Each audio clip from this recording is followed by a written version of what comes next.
Anda kembali di Newsroom, pemirsa. Menko Polhukam Mahfud MD kerjasama dengan Badan Nasional Penanggulangan Terorisme BNPT dan Densus 88 untuk mendalami dugaan afiliasi negara Islam Indonesia di Pondok Pesantren Al Zaitun. Menurut Mahfud, pendalaman perlu dilakukan mengingat sejarah berdirinya Yayasan Al Zaitun menggunakan nama Negara Islam Indonesia atau NII. Meski saat ini proses hukum terhadap pimpinan Ponpes Al Zaitun Panji Gumilang atas kasus dugaan penistaan agama terus berjalan, namun Menko Polhukam Mahfud MD meminta BNPT dan Densus 88 mendalami dugaan afiliasi Negara Islam Indonesia NII di tubuh Ponpes Al Zaitun. Menurut Menko Polhukam, pendalaman perlu dilakukan mengingat sejarah awal nama Yayasan Al Zaitun adalah Yayasan NII yang terbentuk berdasarkan ide Kompartemen 9 NII. Jika dalam pendalaman nanti ditemukan adanya tindak pidana khusus seperti terorisme atau pencucian uang, maka pemerintah baru akan mengambil tindakan terhadap Yayasan Al Zaitun ini. Sekarang ini kita fokus pada pidana umumnya, bukan pada radikalisme NII-nya yang sekarang muncul dan sedang ditangani. Nah, kalau itu nanti biar BNPT terus mendalami dan kami akan terus memonitor Pak Riko itu NII itu, karena itu sejarahnya memang tidak bisa disembunyikan. Dulu ya, itu munculnya itu dari ide Kompartemen 9 NII. Tetapi di dalam perkembangannya itu menjadi sekurangnya yang dapat kita lihat fisiknya itu lembaga pendidikan biasa. Tetapi di balik itu yang sedang diselidiki karena dulu memang latar belakangnya di situ, dan itu ada dokumen yayasannya bahwa dulu yayasannya yang namanya itu Yayasan NII. Mungkin nanti akan masuk ke tindak pidana khusus kalau ditemukan. Tindak pidana khusus itu apa? Terorisme, pencucian uang, dan lain-lain. Bagaimana sepak terjang Ponpes Al Zaitun? Untuk membahasnya kami di studio sudah bersama dengan pendiri Al Zaitun, Imam Supriyanto, dan kami juga masih menunggu terhubung dengan kuasa hukum Panji Gumilang, Hendra Effendi, yang sebelumnya sudah mengonfirmasi untuk hadir secara online di dialog ini. Namun kami masih terus mencoba menghubungi Pak Imam. Bapak bergabung sejak 94 sampai 2007, berarti pendiri, Pak?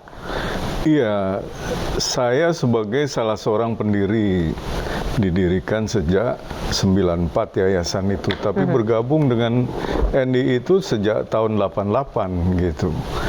Jadi memang ini program pendidikan dari NII untuk mendidik anak-anak atau kader-kader NII itu secara formal. Formal artinya mereka ada pada sekolah yang formal dan belajar dengan kurikulum formal. Nah, namun nanti setelah selesai masa pendidikan selama 6 tahun ataupun selama kita buat program One Pipe Education System itu dari tingkat dasar sampai tingkat akhir itu apa selama 20 tahun. di sana, Pak? Ya, kalau yang dipelajari di sana anak-anak belajar kurikulum formal, kurikulum Departemen Agama, kurikulum Departemen Pendidikan Nasional. Cuma nanti mereka itu akan di NII-kan setelah mereka kembali ke daerah masing-masing, yang Tangerang, yang Bekasi, yang Banten, dan sebagainya gitu. Jadi mereka tidak diselesaikan di pondok pesantren, tapi nanti diselesaikan ke daerah masing-masing. Kalau di pesantren, karena intelijen selama ini membidik kita gitu, artinya mengadakan investigasi atau penyelidikan, jadi mereka tidak diselesaikan di sekolah, khawatir nanti ketahuan kan dari awal. Jadi nanti penyelesaiannya itu nanti di daerah masing-masing gitu. Apa tugasnya yang sudah lulus di daerah masing-masing? Iya, nanti mereka yang terbaik, ada 1.000 orang terbaik itu akan dijadikan, disekolahkan ke luar negeri dan sebagainya di segala bidang. Nah, nanti mereka spesialisasi pertanian, teknik atau apa. Tapi sudah memang di brainwash mereka untuk makar? Ya, ini kan nanti lain lagi caranya gitu, tidak seperti teman-teman yang ngebom dan sebagainya gitu. Ini kan akan masuk ke sistem yang ada, ke eksekutif, ke yudikatif, ke lembaga-lembaga pendidikan yang ada di permukaan, karena memang mereka ini dipersiapkan untuk bisa bergaul di permukaan, baik di dalam negeri maupun di luar negeri gitu. Karena itu memang tugas wilayah 9 dulu itu cetak atau mencari sumber daya manusia yang unggul begitu. Artinya unggul ya yang diperlukan pada masa-masa sekarang gitu, secara akademis dan secara berkeupayaan. Jadi masuk ke lembaga-lembaga existing, tadi Bapak bilang legislatif, eksekutif, yudikatif. Tujuannya untuk apa, Pak? Ya nanti yang tujuan kita itu akan menjadikan negara Islam, Indonesia ini akan dijadikan negara Islam begitu.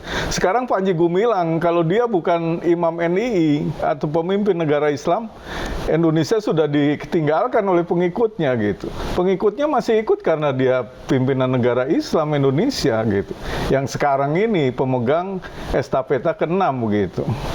Oke, jika memang setiap tahunnya sejak tahun 88 sudah berhasil mencetak sumber daya manusia unggul dan memang sudah berhasil ditempatkan di tempat-tempat itu, Pak, tempat-tempat strategis itu? Oh, belum. Kan kemarin kita perhatikan Panji Gumilang itu menempatkan anaknya saja yang namanya Anies Hoirunisa di Golkar, di Demokrat, nah terakhir sekarang di PKB, di P3 dan PKB.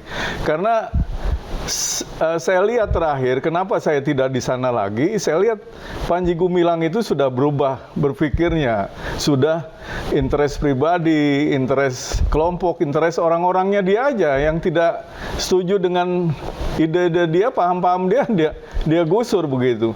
Terakhir itu dia kelihatan ingin mengumpulkan kekayaan, kemudian dia kepengen masuk ke dalam sistem Republik Indonesia, NKRI, kemudian dulu kita yang para artinya senior-seniornya lah, 33 orang itu ibaratnya nyebrang Manggi Cukang, atau kita mau nyebrang ketemu jembatan, kita sebagai jembatannya, kita nggak berpikir untuk tampil, nggak punya ambisi apa-apa, hanya mengantarkan anak-anak kita, kader-kader kita untuk jadi masuk di lembaga-lembaga yang tadi disebutkan.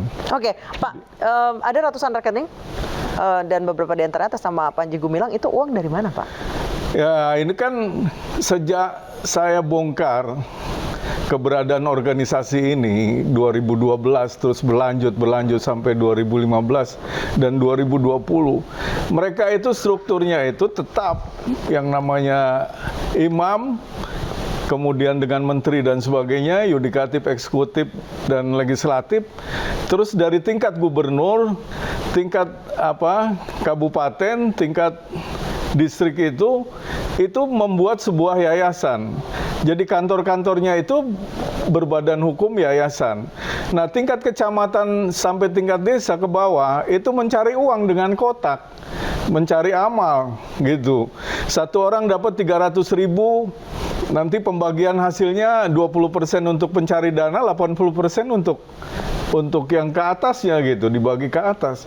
Jadi rekening itu masing-masing yayasan itu aksesnya beda-beda. Misalnya Yayasan Tali Kasih Bangsa, Yayasan Rahmatan Lil Alamin begitu. Kemudian Pak, ada beberapa video yang kemudian hal ini menjadi viral dan jadi rame. Ia mengaku komunis, kemudian imam perempuan, khotib perempuan, kemudian boleh zina asal bayar 2 juta. Itu benar atau enggak sih, Pak? Ya, itu bisa yang di luar yang zina bayar 2 juta itu artinya bukan zina bayar 2 juta, nggak apa-apa. Dia tetap dihukum, mengakui kesalahannya dihukum. Nanti hukumnya dengan denda uang begitu. Dan yang namanya apa yang terjadi sekarang ini, imam perempuan, nyanyi lagu-lagu Israel, itu ulahnya Panji Gumilang aja itu. Apa tujuannya, Pak? Ya, tujuannya itu untuk mencari simpati. Mencari simpati nanti dapat dana. Mazhab Soekarno, ternyata dari pengikut Soekarno dia nggak dapat simpati. Nanti apa lagi? Nah, terakhir Israel. Tujuannya sekarang kan Al-Zaitun lagi kesulitan dana. Pinjam uang di bank belum bisa kembalikan, bahkan ada yang sebentar lagi dilelang gitu. Dia lagi cari dana sebetulnya gitu. Oke, Tidak salah lain satunya lewat daripada itu. Israel gitu. Iya, yang sekarang lagi dibidik Israel, gitu. Mungkin agen-agen Mossad sedang mempelajari keadaan Zaitun, tapi keadaannya kayak gini mungkin mundur lagi dia, gitu Mbak. Oke, kemudian terkait dengan NII, jadi uang-uang yang diperoleh itu memang disumbangkan selain untuk operasional buat NII ini, Pak? Ya sebetulnya organisasi itu tetap berjalan kepemimpinan NII. Cuma kan mereka untuk menutupi kegiatan NII atau nama NII, seperti contoh gini, pencitraannya Kaderisasinya di mana kalau tidak di kampus? Ya kaderisasinya sekarang mereka memang tidak berani merekrut lagi anggota baru, tidak berani lagi mengadakan pengkaderan. Sekarang itu mereka itu kegiatannya mencari uang aja. Di mana-mana itu kegiatannya nyari uang, nggak nambah orang gitu. Makanya jumlahnya itu tidak banyak lagi. Sekarang ini buat mereka, nanti kalau mereka sudah berhasil yang tadi saya sebutkan, baru mereka akan mencari simpati seperti kemarin mencoba membeli partai politik, Partai Republik. Tapi kan dalam verifikasi nggak berhasil. Ada Partai Republik yang bekas didirikan oleh Pak Adi Sasono gitu. Tapi mereka nggak berhasil. Kalau berhasil ya hebat juga itu. Oke, dari beberapa, tadi Bapak mengatakan kalau yang video yang viral itu adalah upaya Panji Gumilang mencari simpati yang ujung-ujungnya adalah uang ya Pak ya? Itu beliau sendiri atau ya, memang kesepakatan dengan ya Antek? Kelihatan ya dia sendiri dan sepakatan teman-temannya yang sekarang gitu, timnya yang sekarang.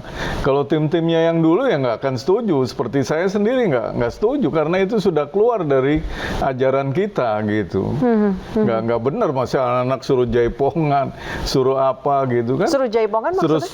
Ya artinya ada panggung jaipongan di malam tahun Muharram, terus melihara anjing, terus apa gitu. Ini Panji Gumilang ini sebetulnya nggak ada programnya yang jalan, bikin kapal apa, cuma ngabiskan uang aja supaya anak buahnya itu semangat narik uang. Contohnya sajadah itu dari Turkinya gratis, ke anak buahnya dijual gitu.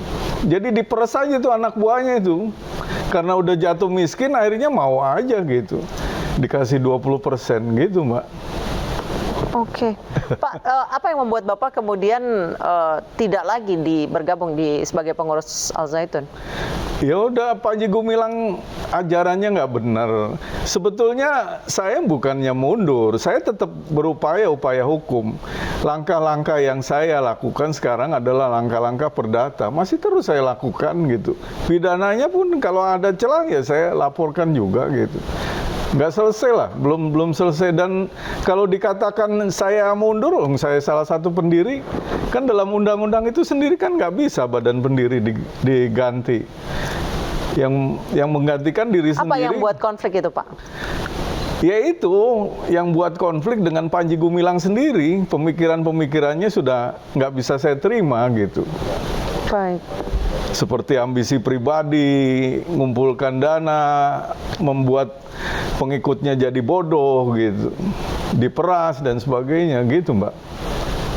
Baik. Terima kasih banyak Pak Imam Suprianto telah berbagi bersama kami di iNewsroom. Baik, terima kasih kembali. Dan pemirsa, kami akan kembali usai jeda, tetap di iNewsroom.